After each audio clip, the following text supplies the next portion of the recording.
నమస్తే, welcome to Leo news. BRS లో కవిత రూపంలో మొదలైన చిచ్చు రోజు రోజుకు పెరుగుతోంది.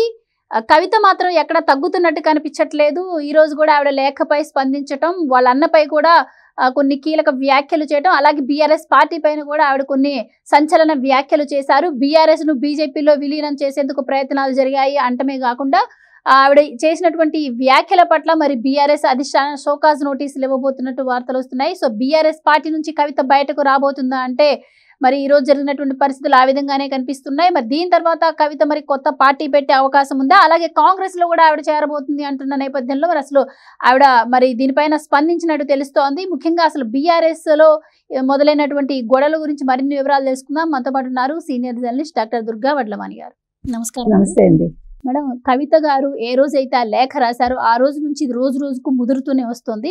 ఈ రోజు కవితను పార్టీలోంచి బయటకు పంపించేదాకా వచ్చింది. సో నెక్స్ట్ కవిత ఏ విధంగా ముందుకెళ్ళబోతుంది? మరి ఆవిడ కొత్త పార్టీ పెట్టే ఆలోచన ఏమైనా ఉండిందా? లేదు అంటే ఆవిడ మరి కాంగ్రెస్ కి దగ్గర అవుతుంది అని చెప్పి వార్తలు వస్తున్న నేపథ్యంలో మరి ఆవిడ కాంగ్రెస్ లో ఏమైనా చేరబోతుంది అంటారా? ముఖ్యంగా ఈ రోజు కవిత మొన్న లెటర్ తో సరిపెట్టింది, కానీ ఈ రోజు చాలా బహిరంగంగా వాళ్ళ కుటుంబం గురించి, పార్టీ గురించి కొన్ని సంచలన వ్యాఖ్యలు చేసింది, వాళ్ళ అన్నగారిని టార్గెట్ చేస్తూ. మరి సో ఏ విధంగా చూడొచ్చు అంటారు?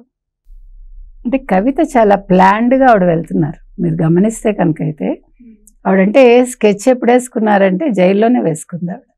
మీకు అర్థమైతే అంటే మీరు జరిగిన పరిణామాలు చూస్తే ఇది ఏదో సడన్గా తీసుకున్న డెసిషను, లేకపోతే ఈవిడ ఆఫ్ లైట్ తీసుకున్నది కాదు అనిపిస్తుంది. ఎందుకంటే ఆవిడ జైలు నుంచి వచ్చాక కొంతకాలం ఖాళీగా గమ్మను కూర్చుని ఉంది. అంటే అప్పుడు ఆవిడ ఒక స్కెచ్ ఆల్రెడీ ఆవిడ మైండ్లో ఉన్నది, ఆవిడ ప్రణాళికలు వేసుకుని ఆవిడ నెమ్మదిగా బయటకు వచ్చారు. మీరు గమనిస్తే వచ్చాక ఆవిడ అమెరికా వెళ్ళినప్పుడు లేఖ ఆవిడే లీక్ చేసి ఉండాలి ఖచ్చితంగా.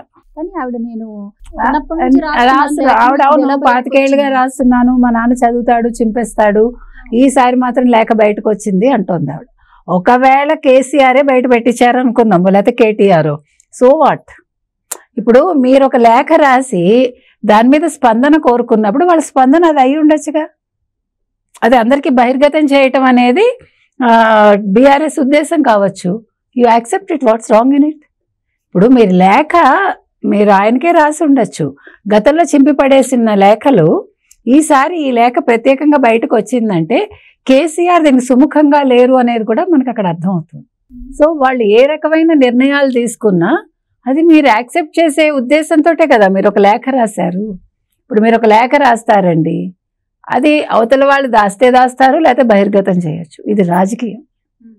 రాజకీయాలు ఇలాగే ఉంటాయి, అది తెలుసుకోవాలి కవిత. మనం రాజకీయాల్లోకి ఎంటర్ అయ్యాక మనం ఇలాగే ఉంటుంది, ఇలాగే ఉండాలి అనుకోవటానికి లేదు. మీరే అంటున్నారు రాజకీయం అని చెప్పి, దీని గురించి కవిత జైల్లోనే ప్లాన్ వేసుకుంటూ ఉండొచ్చు అని అంటున్నారు. మరి అలాంటప్పుడు కేటీఆర్ కావచ్చు, తన ఇంటి ఆడపిల్ల లేఖ రాస్తే దాన్ని బహిర్గతం చేస్తే పరిణామాలు ఏ విధంగా ఉంటాయని ఆలోచించుకోకుండానే చేసి ఉంటారంట. అదెంతవరకు కరెక్ట్ అంటారు? మీరు ఒక ఆడబడుచు ఇదెంతవరకు కరెక్ట్ అంటున్నారు కదా, మరి ఒక ఆడబడుచు లిక్కర్ స్కామ్లో ఇరుక్కోవచ్చు. మీరు అనొచ్చు కేసీఆర్కి తెలియకుండా జరిగిందా, కేటీఆర్కి తెలియకుండా జరిగిందా, జరుగుండొచ్చు. ఒక కుటుంబంలో ఒక పిల్ల కానీ పిల్లాడు కానీ తప్పు చేస్తే, లేదు ప్రేమలో పడితే ముందు తల్లిదండ్రులకు తెలియదు, గుర్తుపెట్టుకోండి. ఫస్ట్ బయట వాళ్ళకి తెలుస్తుంది, బయట వాళ్ళ నుంచి పని మనిషికి వస్తుంది, పని మనిషి నుంచి ఇంట్లో వాళ్ళకి రావచ్చు, లేకపోతే పక్క వాళ్ళు చెప్పచ్చు. అది కూడా తప్పనిసరి పరిస్థితులు, మీకు గుర్తుపెట్టుకోండి. అంటే పర్సనల్ లైఫ్ వేరు, రాజకీయాలు వేరు కదా. అన్ని ఒకటేనండి. పర్సనలే రాజకీయం అవుతుంది తర్వాత, గుర్తుపెట్టుకోండి. పర్సనల్ ఇవాళ ఇది పర్సనల్ లేఖ, ఇప్పుడు రాజకీయం అయిందా? పర్సనలే రాజకీయం అవుతుంది, రాజకీయమే పర్సనల్ అవుతుంది. ఇవాళ కవిత ఉద్దేశం ఏంటంటే, తను ఎప్పుడైతే ఆవిడ జైలు నుంచి వచ్చారో ఆవిడకి సరైన స్వాగతం ఎవరి దగ్గర నుంచి లభించలేదు. ఇలా లభిస్తుంది? కార్యకర్తలు యాక్సెప్ట్ చేయలేదండి, తెలంగాణ ప్రజలు యాక్సెప్ట్ చేయలేదు ఆవిడ లిక్కర్ స్కామ్ చేయడం. ఫస్ట్ మీరు అది గమనించండి. ఒక మహిళగా ఆవిడ ఆ పని చేయటం ఎవరు హర్షించలేదు. తర్వాత కేసీఆర్ ఏం చేస్తారండి? కేసీఆర్ బీజేపీతో ఒక విలీనం చేస్తానని లేఖ రాశారని ఆవిడ అంటోంది. నీ తండ్రి నీ కోసం కదా విలీనం చేసే దశకు వెళ్లాల్సి వచ్చింది, అది కవిత గుర్తించాలి కదా. ఎవరి కోసం బీజేపీకి ఆయన తలొగ్గాడు? కవిత కోసమేనా?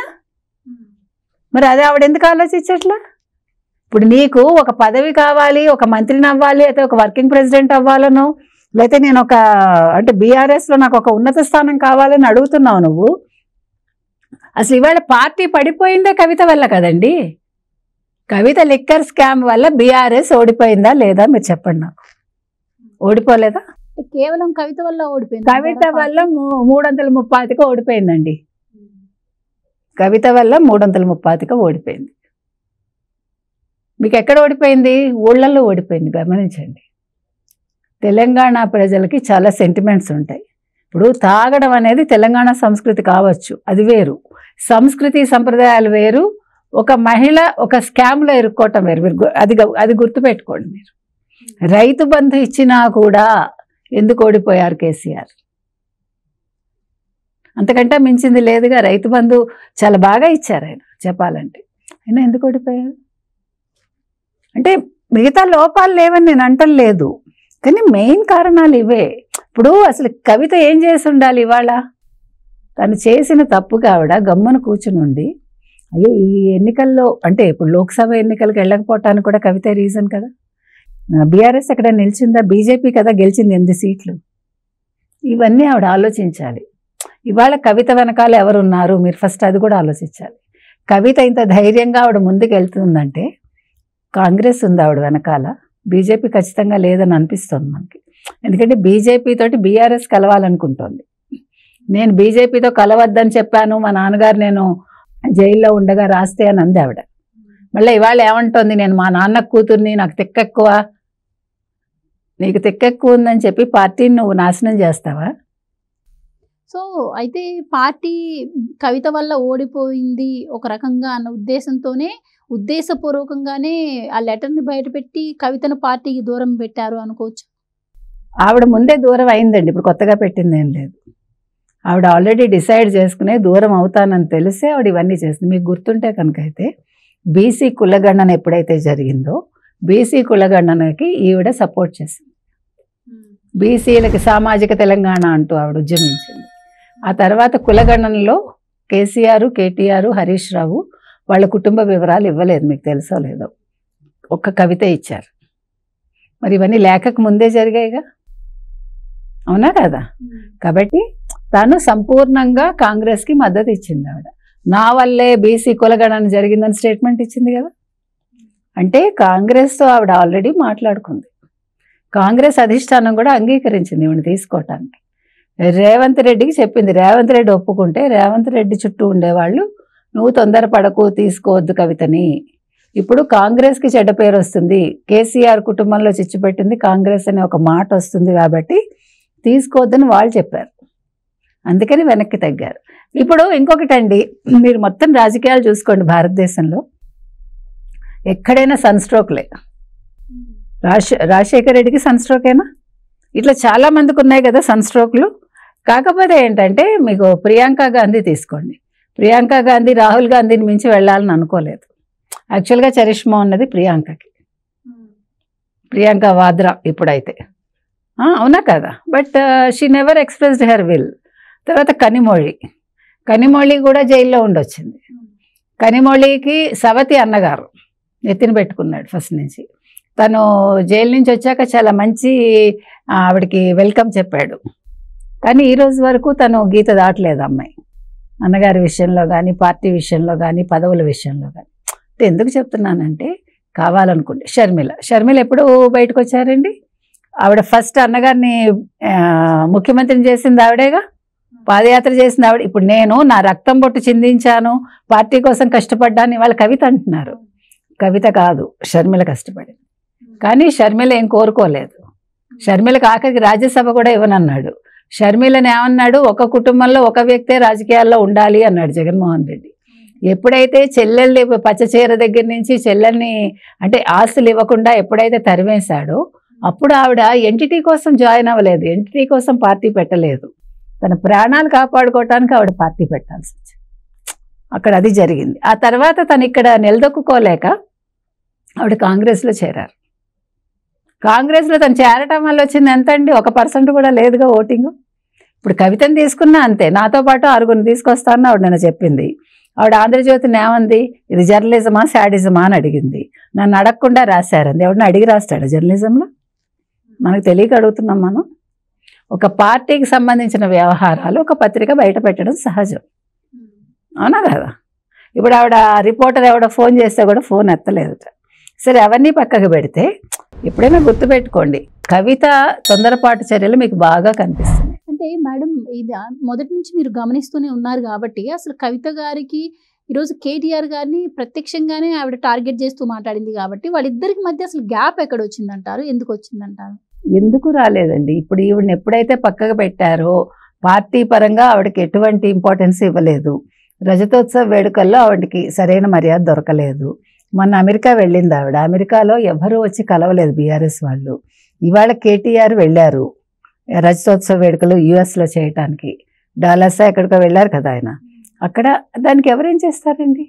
ఇప్పుడు మీరు చాలా చరిష్మాటిక్ ఒక నాయకురాలండి, నేను కాకపోవచ్చు, ఒకే ఫ్యామిలీ, దానికి ఎవరు కర్తలు కర్మలు?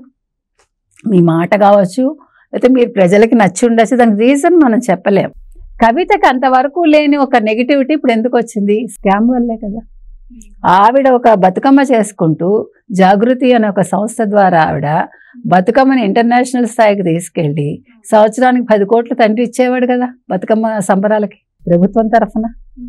మరి హ్యాపీగా ఉండక నీకెందుకు ఈ లిక్కర్ స్కామ్ అసలు? మీరు ఇంకోటి గమనించండి, సరిగ్గా జగన్మోహన్ రెడ్డి కుటుంబంలో ఏం జరిగిందో ఇవాళ కేసీఆర్ కుటుంబంలో జరుగుతోంది. ఇక్కడ కాకపోతే శిష్యుడు గురువు అయ్యారు. ఎందుకు చెప్తున్నానంటే, చంద్రబాబు నాయుడిని బాధపెట్టిన వాళ్ళు, చంద్రబాబు కుటుంబాన్ని బాధపెట్టిన వాళ్ళు, చంద్రబాబు కుటుంబాన్ని అన్న వాళ్ళందరూ కూడా ఈరోజు అవస్థలు పాలవుతున్నారు. అయితే ఈరోజు ఆవిడ ఇంకొక మాట కూడా అన్నారు, బీఆర్ఎస్లో బీజేపీ కోవట్లు ఉన్నారు అని అంటున్నారు. సో ఆవిడ ఉద్దేశం ఏమై ఉంటుందంటారు? ఏదైనా అంటే బీఆర్ఎస్ కోవట్లు అంటే బహుశా హరీష్ రావు కావచ్చు. ఎందుకంటే ఇప్పుడు హరీష్ రావు కూడా అసంతృప్తితో ఉన్నారు. నేను గతంలోనే చెప్పాను, మీకు గుర్తుంటే, హరీష్ రావు ఎప్పుడైనా బయటకు వెళ్ళిపోవటానికి సిద్ధం. హరీష్ రావు బయటకు వెళ్తే బీజేపీతో కలిసి ఫ్యూచర్ ముఖ్యమంత్రి అయ్యే అవకాశాలు ఉన్నాయని నేను చాలాసార్లు చెప్పాను. కాబట్టి ఆవిడ హరీష్ రావుని ఉద్దేశించి కూడా అని ఉండొచ్చు.